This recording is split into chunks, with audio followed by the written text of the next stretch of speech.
কি হয়েছে না, উত্তরে এলো জ্বর হয়েছে, তার সঙ্গে গা ম্যাজম্যাজ আর শরীর দুর্বল লাগছে। হ্যাঁ, আজকে আমাদের টপিক অফ ডিসকাশন হলো জ্বর। শুধু জ্বর নয়, অ্যাকচুয়ালি এটা হলো ডায়েটারি অ্যাডভাইস ফর জ্বর, মানে জ্বর হলে আমাদের খাদ্যাভ্যাস কি হবে, সেটা হচ্ছে আমাদের আজকের টপিক। এটা কিন্তু অনেকেরই জানা নেই, যার ফলে তারা দুর্বল হয়ে যায় এবং দীর্ঘদিনই দুর্বলতা থাকে। তখন তারা আমাদের কাছে কিন্তু দুর্বলতাটা নিয়ে আসে। জ্বর একটা খুবই প্রচলিত রোগ, আমরা সবাই এর সম্বন্ধে জানি।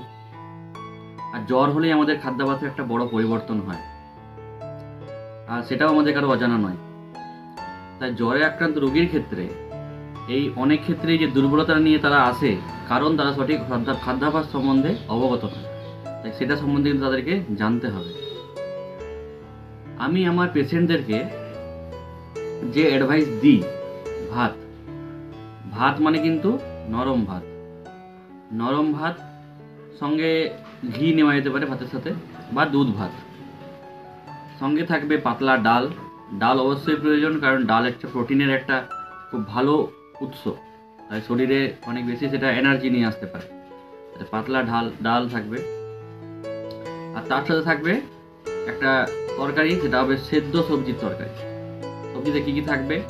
ফুলকপি, বাঁধাকপি, বিট, এই ধরনের জিনিস।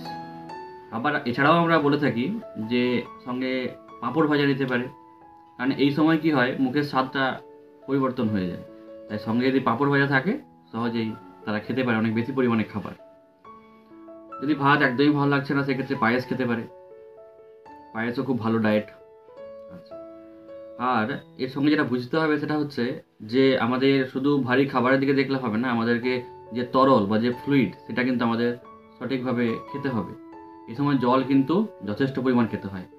মনে রাখতে হবে 2-3 ঘন্টা ছাড়া ছাড়া যেন জল পান করা হয়। আর শুধু জল কেন, জলের সাথে যদি ওআরএস খাওয়া যায়, যদি নুন চিনি শরবত করে নেওয়া যায় লেবুর রস মিশিয়ে, খুব ভালো জিনিস। এছাড়া আমরা বলে থাকি ডাবের জল বা নারকেলের জল খুবই প্রয়োজনীয় এই সময়, এই দুর্বলতাটাকে সামাল দেওয়ার জন্য। আমরা বলে থাকি দুধের সাথে এই সময় হরলিক্সও খেতে পারে। এটা কিন্তু শরীরের জন্য তখনকার সময় দুর্বলতাকে কিন্তু কাটিয়ে দেবে। আর যদি আমরা খাবারের কথা বলি, তাহলে ছোট খাবার, অনেক সময় অনেকে ভাবে যে ছোট খাবার কি খাওয়া যেতে পারে। সেক্ষেত্রে আমরা স্ন্যাক্সের মধ্যে আমরা বলতে পারি ব্রেড বাটার, সবাই জানি আমরা টোস্ট জ্যাম জানি, টোস্ট জ্যাম খেতে পারে। বা কর্নফ্লেক্স, যেটা এখন অনেকেই কর্নফ্লেক্স সম্বন্ধে অবগত, এই কর্নফ্লেক্স খাওয়া যেতে পারে। বেশ কিছু ফল যেমন আপেল, নাশপাতি, কমলা লেবু, তরমুজ, এগুলো এই সময় খেলে কিন্তু দুর্বলতাটা কাটে। এছাড়াও খাওয়া যেতে পারে ড্রাই ফ্রুটস, যেমন কিশমিশ, খেজুর, সাথে বিস্কুট। সুন্দর একটা স্ন্যাক্স হয়ে যায়। আমরা ইডলিকেও এই সময় খেতে পারি, প্লেন ইডলিও কিন্তু স্ন্যাক্স হিসেবে একটা ভারী খাবার।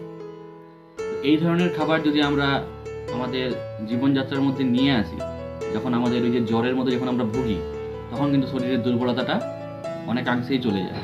এবং শরীরের দুর্বলতা যখনই কমে যায়, তখনই গা ম্যাজম্যাজ ভাবটাও কমে যায়। এবং যেহেতু এটা ভাইরাল ফিভার, বডি কিন্তু, আমাদের শরীর কিন্তু এটার জন্য লড়াই করে।